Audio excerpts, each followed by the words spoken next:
আমরা যেটা বলবো এবারে সেটা হচ্ছে সভামুখ্য শুভেন্দু বারিক কথা। স্যার আপনি যদি আপনার কথাটা একটু বলেন, এবং এরপর সুতভা আচার্য।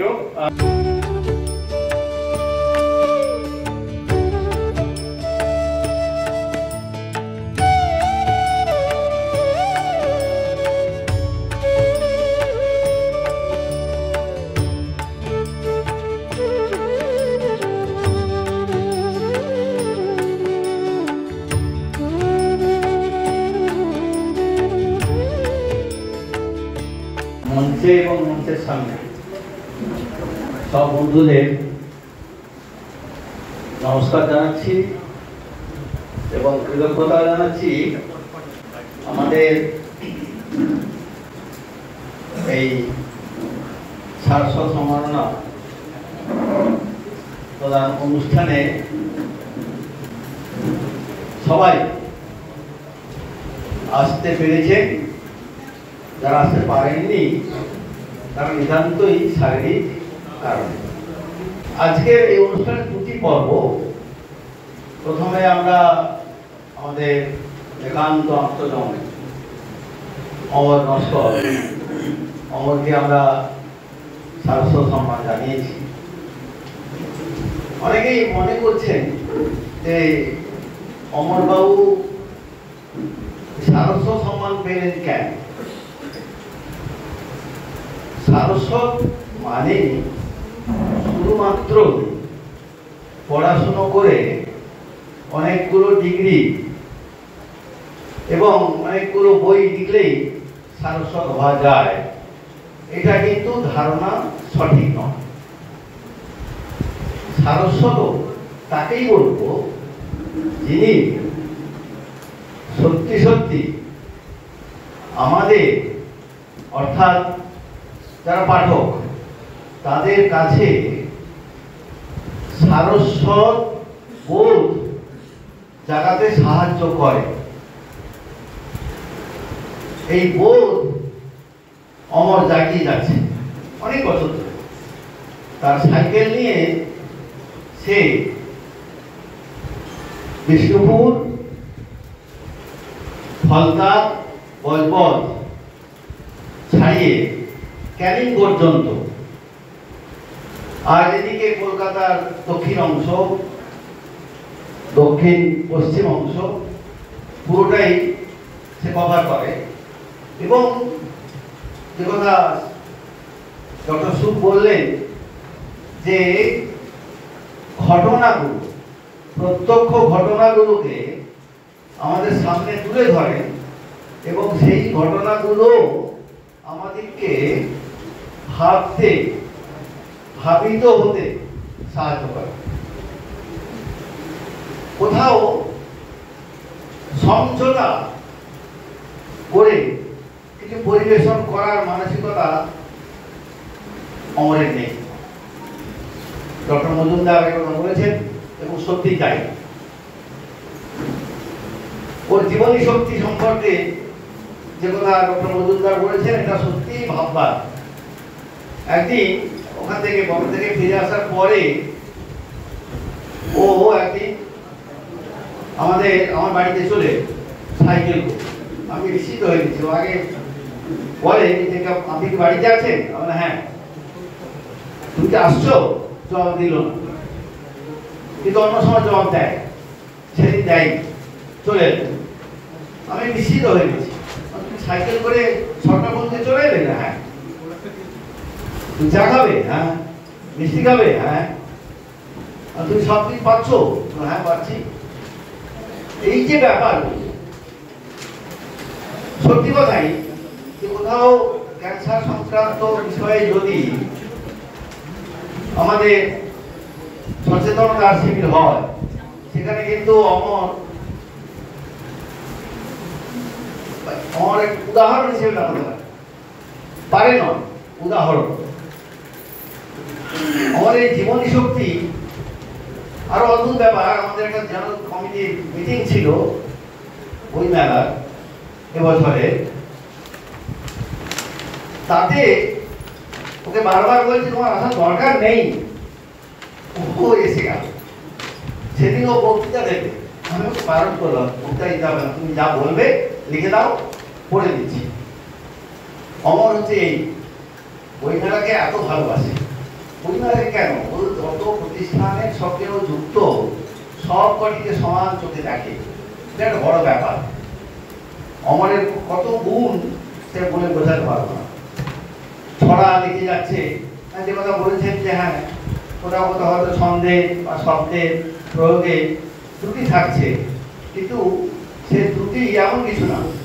ওর সব ছড়ার বইগুলো আমি দেখে দিই এবং প্রকাশও হয়, এবং সেগুলো সত্যি সত্যি সমসাময়িক ব্যাপারগুলোকে একটু অন্যভাবে দেখা, গভীরে দেখা, সরাসরি ও যেন এক্সরে আই দিয়ে ঘটনাগুলোকে বিচার করে এবং বলার ক্ষেত্রে ওর কোনো বাদ বিচার নেই।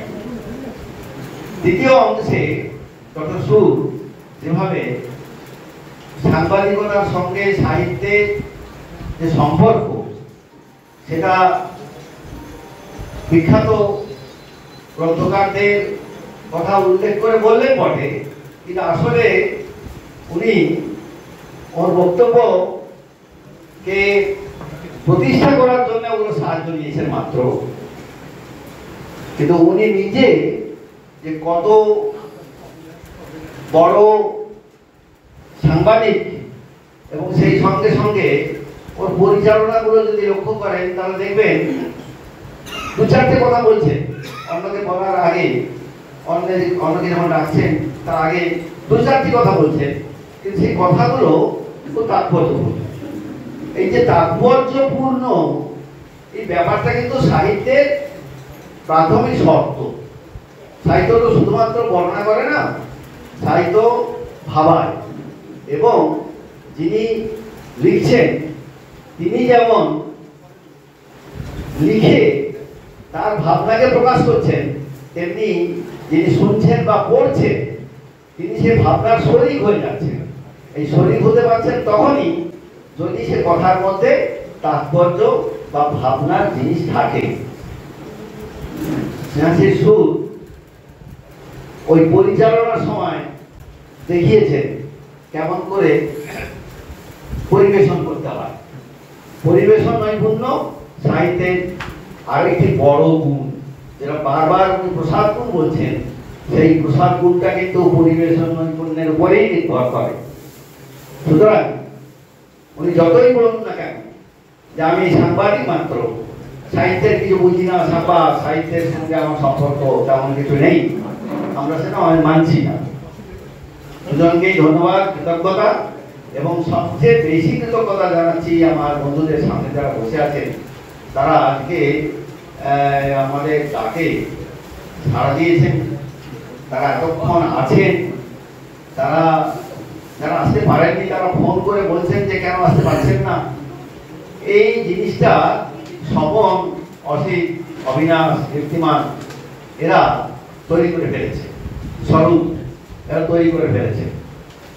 আমি নামগাঁও আসতে থাকি, মাঝে মধ্যে আসি, আসতে পারি না। আগে প্রায় প্রত্যেকটাতে আসতাম, আজকাল অন্য অনেক কাজে এবং পারিবারিক কতগুলো সীমাবদ্ধতা জন্যে এসে উঠতে পারি না, কিন্তু আমি দক্ষিণীতে সবসময় আছি। আপনারা আমার সশ্রদ্ধ নমস্কার নেবেন এবং দক্ষিণীকে যেমন করে আপনারা ভালোবাসেন, সহযোগিতার হাত বাড়িয়ে দেন, তেমন আপনারা থাকবেন আমাদের পাশে সবসময়, আমরা এগিয়ে যেতে পারবো। ধন্যবাদ।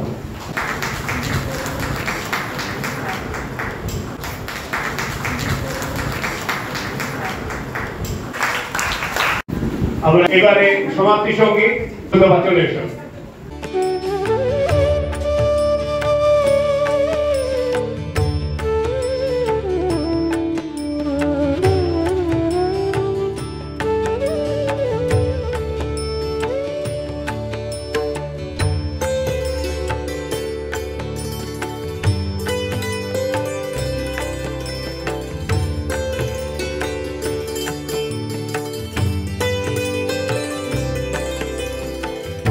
একেবারে শেষ পর্যায়ে এবার সমাপ্তি সঙ্গীত গাইবেন সুতপা আচার্য এবং সহশিল্পীবৃন্দ।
যাবে জল ভুলে যাবে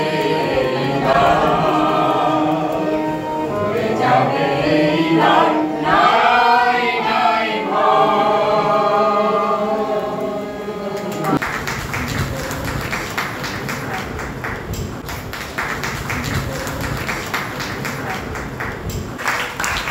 সকলকে ধন্যবাদ।